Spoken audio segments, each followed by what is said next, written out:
There's one question that splits human history in two. Did Jesus really die on the cross? This isn't just a religious matter. It's also about history, politics, culture, art, and even identity. Because the death of Jesus is not only engraved in the memory of the Christian world it has shaped, the consciousness of all humanity. The pages of the Gospels describe his final day filled with suffering. A man in chains, standing trial before the crowd under the hands of Roman soldiers, a crown of thorns pressed onto his head. In mockery, the crowd screaming, "Crucify him!" And finally, carrying the heavy cross on his back, dragged to a hill called Golgotha. There, nailed through his hands and feet, he hung on a cross that rose into the sky. His last words, the darkening heavens, the trembling earth. For Christians, this was not just an execution. It was the climax of God's plan of salvation for humanity. To them, Jesus sacrificed himself, taking upon him the sins of the world.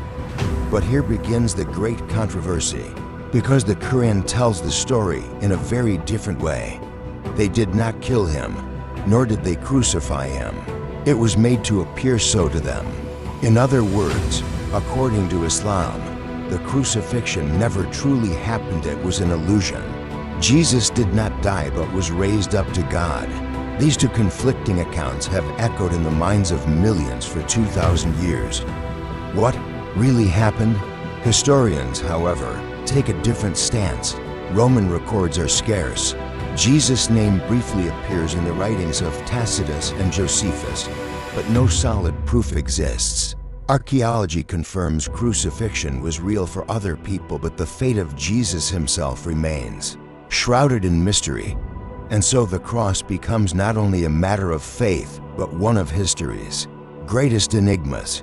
Today, we will investigate this mystery looking at Christian sources, the Islamic perspective, historians' arguments, and alternative theories.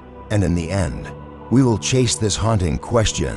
Was Jesus really crucified, or has humanity been living in a 2,000-year illusion? The 1st century AD, Judea was one of the most troubled provinces of the Roman Empire.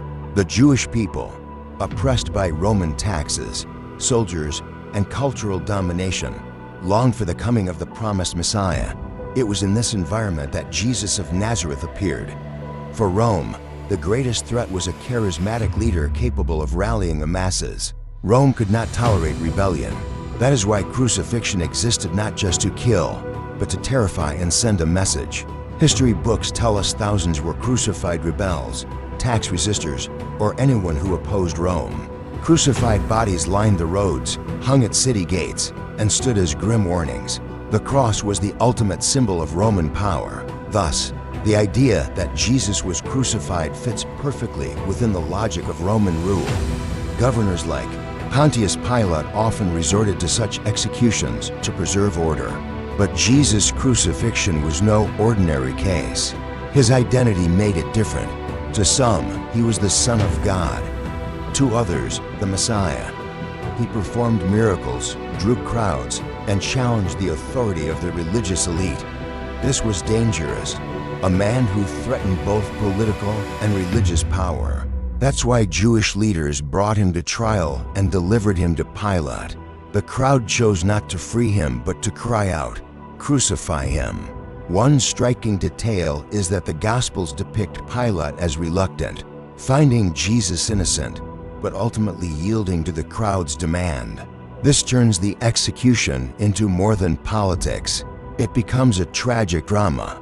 Historians, looking at Roman practices, suggest that if Jesus was crucified, it was both political and symbolic. Rome was sending a message: no one defies our authority. But again, the question lingers: was he truly crucified? Or is this merely a story passed down through generations? Strangely, Roman records remain silent about such a monumental event. For Christians, silence didn't matter. Faith was enough. For historians, silence raised the biggest doubts. The foundation of Christianity rests on the accounts of four Gospels: Matthew, Mark, Luke, and John. Each tells the story of Jesus' final days with unique details, but all agree on one point: Jesus was crucified. According to Matthew, Jesus was betrayed by Judas, arrested, and dragged before false witnesses. Pilate presented him to the crowd. They demanded Barabbas, a criminal, be released, and shouted together, "Crucify him." Mark's account is fast-paced and dramatic. Soldiers mocked Jesus, dressed him in purple, and pressed a crown of thorns onto his head. He was forced to carry his cross to Golgotha, where nails pierced his hands and feet, and he died in agony.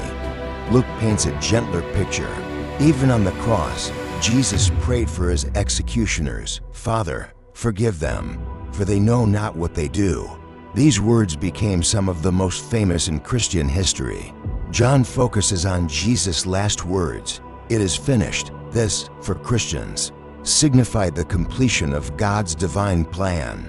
The gospel writers weren't just recording history, they were proclaiming a message of faith for them. The cross was not defeat, but victory, the sacrifice that redeemed humanity's sins.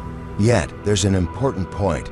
The Gospels were written decades after Jesus' death, which means historians debate, are we reading factual history or the faith-filled stories of believers? In contrast to Christianity's belief that Jesus died and rose again, Islam presents a completely different picture. The Quran, in Surah An-Nisa 157158, declares, "They did not kill him, nor did they crucify him. It only appeared so to them. Certainly, they did not kill him. Rather, Allah raised him up to himself." This verse is the cornerstone of Islamic belief. Jesus was not crucified. Instead, someone else may have been made to resemble him, or God made the event appear differently to people. Muslim scholars offer various interpretations. Some say Judas, the betrayer, was transformed to look like Jesus and crucified in his place. Others claim it was an illusion. People thought they saw Jesus die, but they didn't. In any case, the conclusion remains: Jesus did not die. This has fueled centuries of debate between Christians and Muslims. For Christianity, salvation depends on the crucifixion and resurrection. If Jesus never died, the foundation collapses. For Islam, however, Jesus is a unique prophet who never tasted death, raised by God, destined to return at the end of time to bring justice and truth. Thus, the Quran's account is not just a religious claim. It is also a cultural and political challenge to one of the West's holiest symbols. So what does history outside the scriptures say? Roman historian Tacitus, writing around 116 AD, briefly mentions in Annals, Christus, under Tiberius, suffered execution at the hands of Pontius Pilate, but he offers no details. Jewish historian Josephus also references Jesus in Antiquities of the Jews, yet scholars suspect that Christian scribes later altered his words. Beyond these, ancient sources about Jesus' death are scarce. For such a powerful empire, Rome left surprisingly few records of the crucifixion of such a significant figure. Archaeology has uncovered crucifixion victims. In 1968, the remains of a man named Yohanan were found near Jerusalem, with a nail still piercing his ankle bone, proof that crucifixion was indeed practiced. But this doesn't prove Jesus' crucifixion. Some historians argue it was likely. Others say it might have been a theological invention. The truth remains uncertain. The crucifixion has also inspired countless conspiracy theories. One claims Jesus was crucified, but never actually died.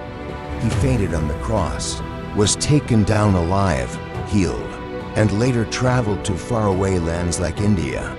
In Kashmir, a tomb still exists called the Grave of Jesus. Another theory, especially popular in Islamic tradition, says Judas was crucified in Jesus' place. Gnostic Christians offered yet another view, that the crucifixion never happened physically at all. It was a spiritual event, symbolic rather than literal. Though unproven, These theories continue to captivate imaginations. The crucifixion is no longer just an execution, it is a riddle, a mystery that refuses to fade. Whatever the truth may be, one thing is certain: the cross became one of the most powerful symbols in human history. In churches, icons, statues, and paintings, the same image repeats: Jesus on the cross. From Michelangelo to Salvador Dali, artists reimagined the scene. Composers, poets, and writers drew inspiration from its drama. Millions wear the cross around their necks, not as a sign of death, but as a symbol of hope and salvation. And yet, if Islam's account is true, the crucifixion never happened at all. Could it be that humanity has been shaped for 2 millennia by an illusion? Perhaps the greater truth lies not in how Jesus died, but in how he lived, teaching mercy, justice, love, and hope. Whether crucified or not, his story changed the world. And even today, the same haunting question still echoes: was Jesus truly crucified? Or does humanity live under the shadow of history's greatest mystery? And so, these questions echoing in the shadows of history bring us back to the same point every time. Where is the truth hidden? Perhaps the answer lies not between stone walls, but deep within our hearts. For more, you can subscribe to my channel and like my video.